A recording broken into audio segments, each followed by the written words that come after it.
Now to an exclusive interview with the two-time Olympic rowing champion Helen Glover, who's told Sky Sports how she's dealt with motherhood alongside preparing for the Paris Games and how she's determined to win gold in front of her family. Now, as she heads into her fourth Games at Paris, she tells Geraint Hughes that she's desperate for a fairy tale ending to her career. I know you've not been asked this question a million times before, but I'm going to ask you again. Why?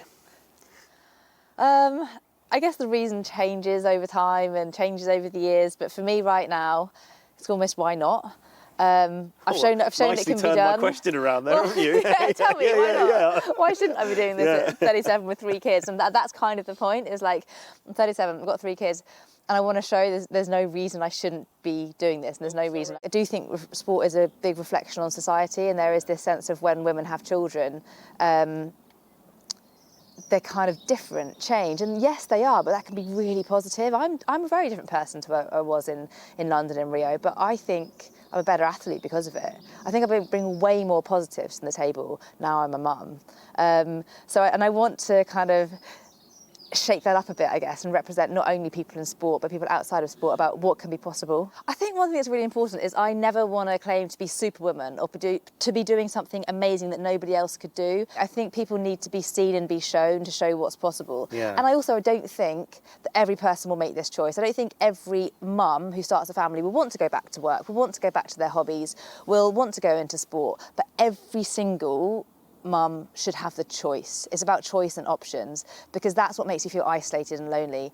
When you have a family, the options should still be there, and you don't have to. You don't have to do it. You don't have to go become an Olympian or do something like that. But you should have choices that make you feel like the best version of yourself. You've kind of given us the glimpse of one of the moments you're looking forward to is when you cross the finishing line and they're going to be the kids and your husband and your family. How much is that a motivation? It's a really interesting question, because I don't know how much they will care right now whether I win or lose. But I will, because I think I always want to look back at this time with the fairy tale ending. And that's tricky, because fairy tale endings are so hard to find in sport. They're so hard to find, and they're so unpredictable.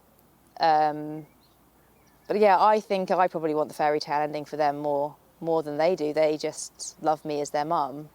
But I'd love to look back at this time in our lives where we've really gone through this together. You know, without Steve, I couldn't have come back into sport, and without the kids and them watching me, I wouldn't have been motivated to get up on those early mornings after sleepless nights. And after being through so much of the hard bits, I'd love to celebrate the good bit. So I guess it's got to be a celebration either way. But whether it's the fairy tale is just down to the day and the moment.